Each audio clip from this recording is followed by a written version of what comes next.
Why is now the best time to invest in LATAM? Latin America is huge. It's actually occupies the largest latitude on the map, which is why my company is called Latitude. But we don't behave like it. And we're actually very alike. We like to focus on how we're all very different, but we're actually very alike. We like very similar music, we like similar food, and our governments are just as corrupt, and you're just as likely to get robbed or kidnapped in most of our countries. And so it's important to focus on the similarities. That's something I learned while growing globally at Duolingo. So you have a very, very large number of people with huge problems that have not been solved and that can be solved at scale through tech. And then you have people in developed markets who absolutely don't know what it's like to grow up in those markets and don't understand those pain points and don't understand what are the barriers that they're going to face while we're there, because they just don't know how complicated it can be. And then you have amazing people in Latin America who do understand that. The problem is we didn't have money and we didn't have the talent to do that before.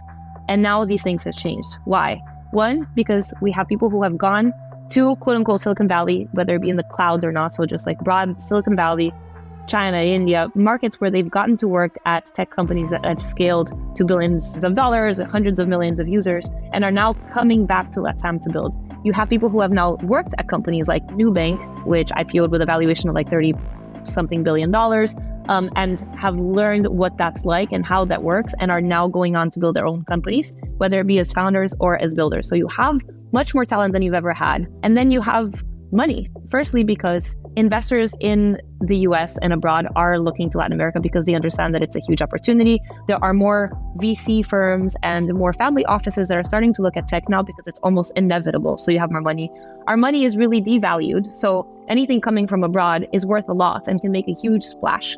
So we're at this amazing moment that I believe to be a really serious inflection point where we're building solutions for hundreds of millions of people, a lot of infrastructure stuff that's super non-sexy but basic, like B2B SaaS, things that helps SMBs, like small and medium businesses, understand how to do things without using pen and paper, and giving people access to health, to education, to banking.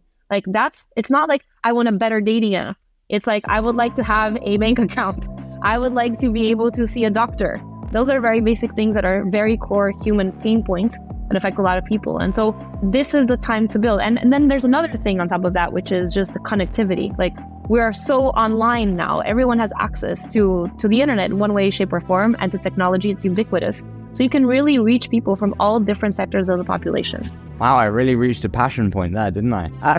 No, this is obviously what I'm dedicating my life to. And not only because I think that it's one of the most meaningful things we can work on, like it's meaningful to work on tech, but then if you can actually improve the lives significantly of people and at hundreds of millions of people at a time, and especially when they're middle socioeconomic levels, then you're making your life count as a human being. And I think that it's a great opportunity to make money.